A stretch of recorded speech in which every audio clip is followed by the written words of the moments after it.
Hello, everybody. My name is Pamela Watkins. I am a Human Service Supervisor for Children's Court of Milwaukee County. And today I have two special people that's joining me, and I would like them to introduce themselves. We have today Sierra Salton. Sierra, can you let them know who you are? Hi, I'm Sayer Sultan. I am currently the director for Mental Health of America Community Liaison Program. And we also have one more guest with us today, David. Yes. David, please let them know who you are. Hello, everybody. I'm David Morrell. I'm the Prison Outreach Director for Wisdom, Wisconsin, as well as the CEO of Milwaukee Bread. And I'm just someone born and raised in Milwaukee, Wisconsin, who's been affected by the systems that have been designed to incarcerate and just keep us down. And so I'm committed to being a part of the solution since I once was part of the problem. I'm glad that you said that because the reason why we're having a discussion on today is because we understand that we could have been uh, part of the problem, but we know today through our trials and tribulations, we want to be a part of the solution.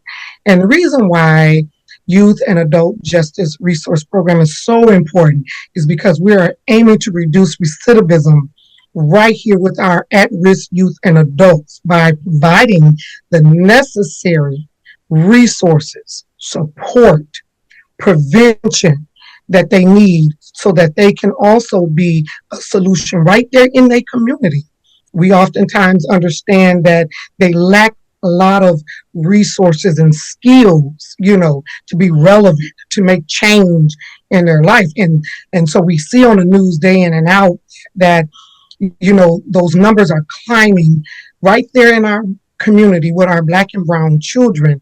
And over the years, I understand by being in a courtroom that they're lacking mental health services and mentorship. So it's just very important that NAACP is taking a stand to really amp up on that family and community engagement, right?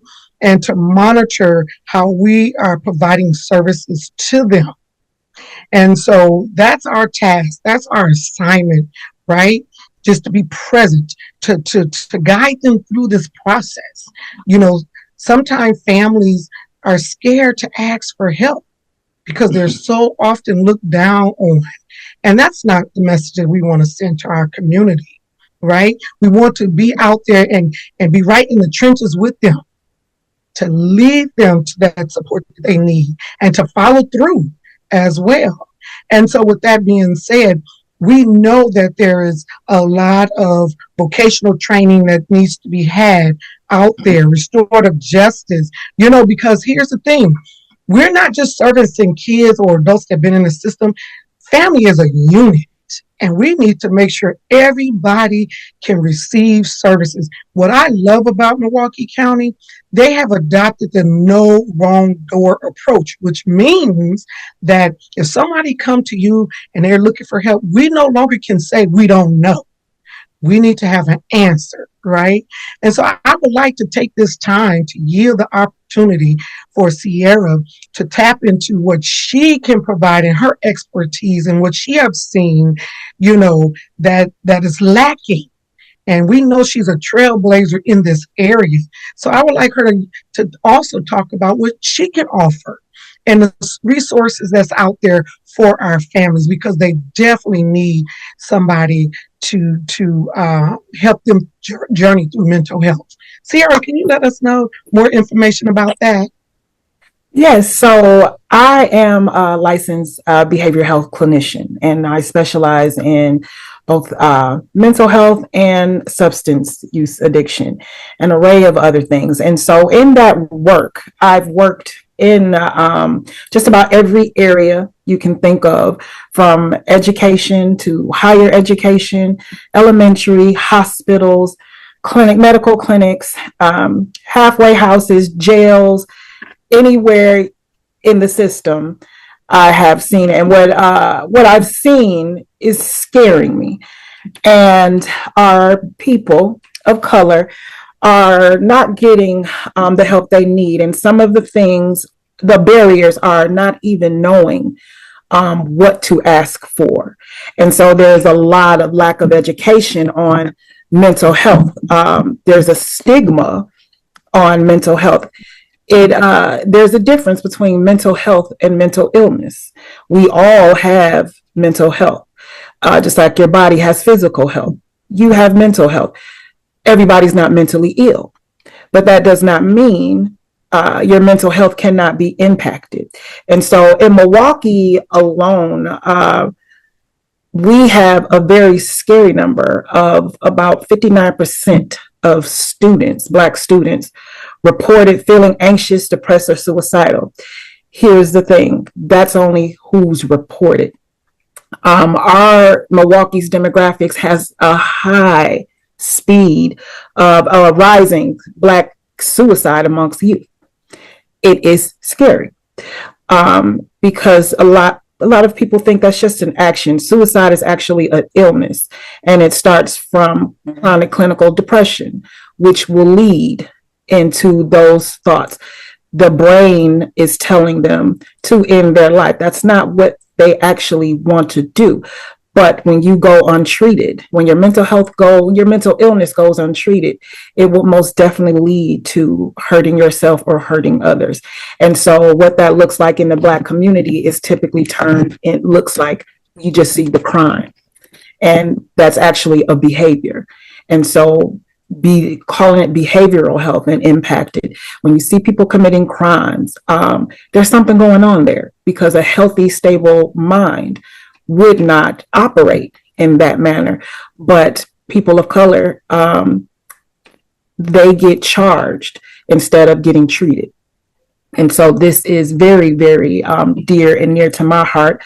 I've seen the healthcare disparities and the systematic racism in all of the systems, and I need to do something about it. And so this is why I'm fighting on the front lines, but educating our community on mental health, that's where it starts. And you are absolutely right. You can't treat one person in the family. Everyone has to understand how to support someone, what to look for, and, just how to take care of their own mental health. If you live with the loved one who has a mental health disorder, it can impact you too. And so it's necessary to make sure your mental health is stabilized. Well, you know what I like about what you said, we know that to be a fact. And I see it every day. And what I also see that there's a lacking of mentorship. I cannot tell you how we have very limited services surrounding mentorship. Our Black and brown children are crying out for mentors that they can relate to, right? That understands what they're going through, where they can be transparent and honest with, mentors they can connect with. And I know one person that definitely can speak to that, and that's David. David, can you share with us, your journey and what you have observed and what you have noticed with our Black and brown children, and the message that you're sending among the children that you serve even right now, so that we could clearly understand the need? Okay, hey, so I'm not really sure where to begin into speaking into some of the ills that are plaguing our community, especially with our young people. So what gives me any kind of reference point or any kind of respect when it comes to the struggle that we're seeing with our youth is because I was once there, right? So at 13, I joined the gang. At 13, I joined the gang, and it shaped my life. At 15, I got shot for the first time. At 16, my best friend got shot and died in my arms. At 17, I got shot again. But it was also at 17, after that incident, I started shooting people. Ultimately, I ended up with 75 years in prison, to which I'm doing that sentence right now. I get off parole in 2068. I did 28 years straight on that 75-year sentence. I've been home now 3 years. By the grace of God, I have my right mind, and I have a focus because I understand. Looking back over my life, I had to ask myself in the course of doing that time. My mother died while I was in prison. My father died. My sister died. Everybody that loved me, who were really invested in me, they passed while I was serving a 75-year sentence. And in the course of all of that, looking at my life as to how I got there, it was something as subtle and as simple as feeling ugly. I remember when I was 9 years old, we went and played this game called Hide and Go Get It. And I found this little girl, and she said this to me, and it changed me in a way that I didn't truly understand. She said, if you're light, you're all right. If you're brown, get down. But if you're black, stay back. And I didn't understand. All the kids started laughing. I didn't understand what that meant. And I went home and told my mother, and my mother said, oh, that's all right, baby. You ain't ugly to me. Your blackness don't mean you ugly. But in fact, it did. And that shaped me, right? Because now, at 9 years old, I feel ugly and unaccepted. And so I'm going to school, I'm going to church, I'm doing all these things, but I'm naturally an extrovert. But because of that statement, I became an introvert. And in that, though, unbeknownst to me, I need someone to accept me.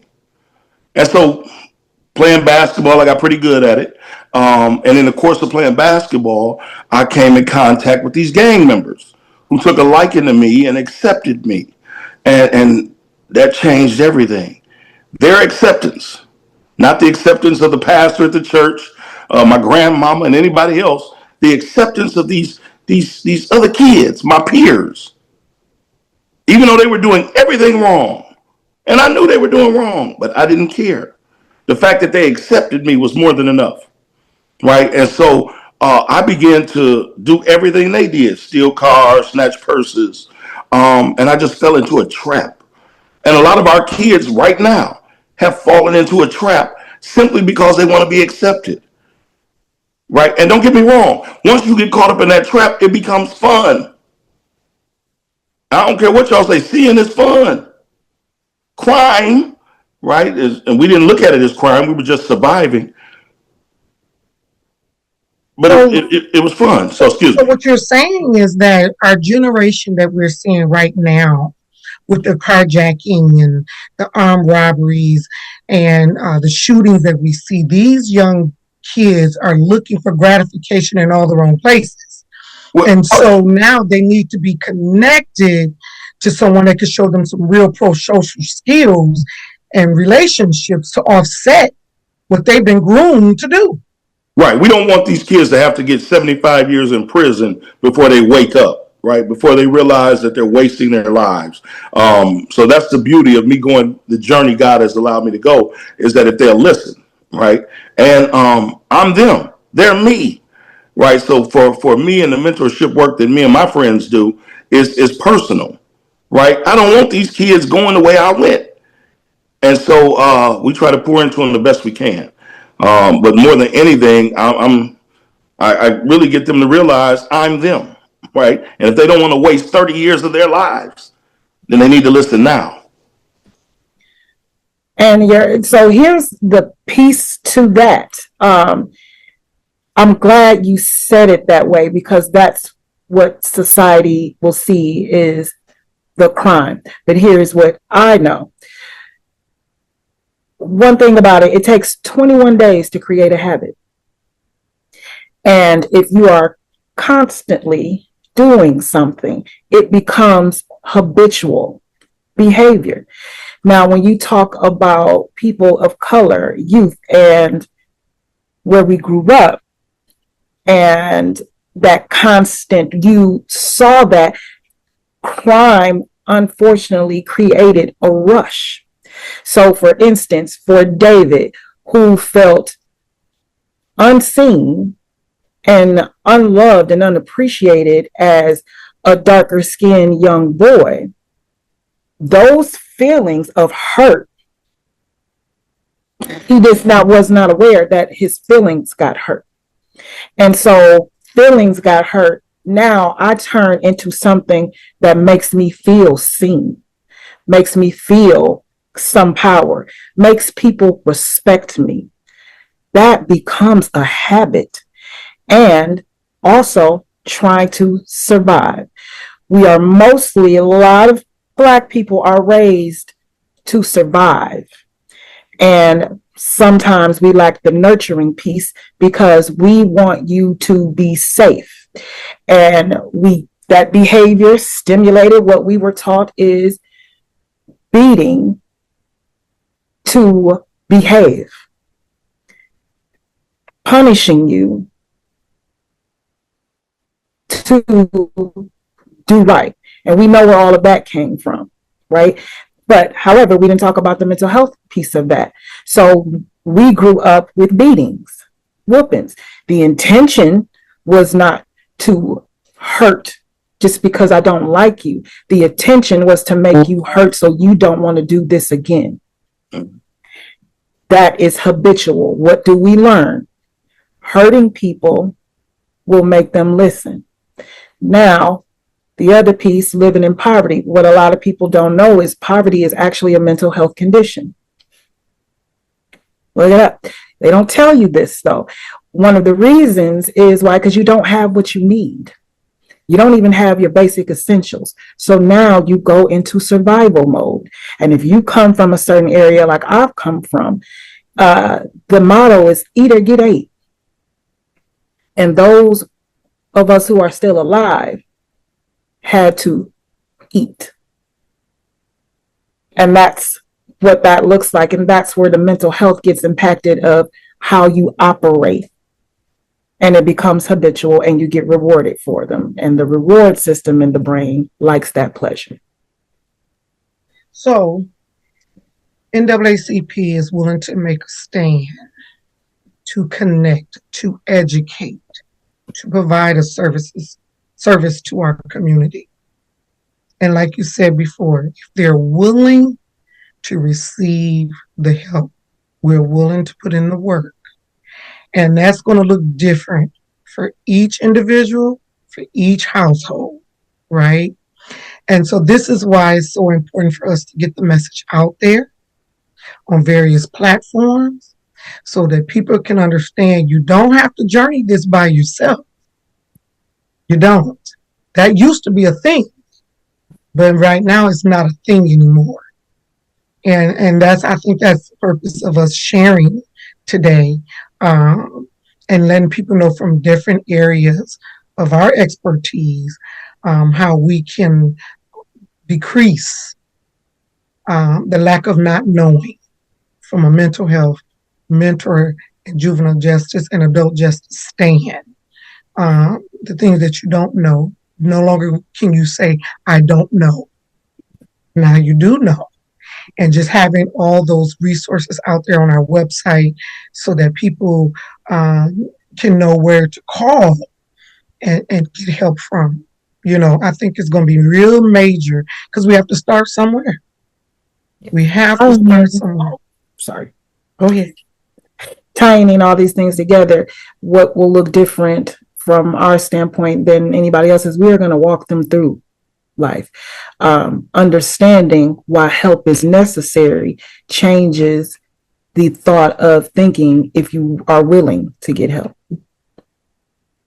Yeah. More than anything, man, we really want our community to know that the NAACP is really here, right? This is your grandmother and grandfather's NAACP. We're 2025 active and ready to solve some of these issues plaguing our people. We're the team, we're the people, we're the ones. And we just really want to let the world know and let Milwaukee know we're here. And from us to your home, we want to thank you for listening and have a great time with self-care. And until we meet again or you hear us again on any platform, we all want to say goodbye. Thank you all. Peace.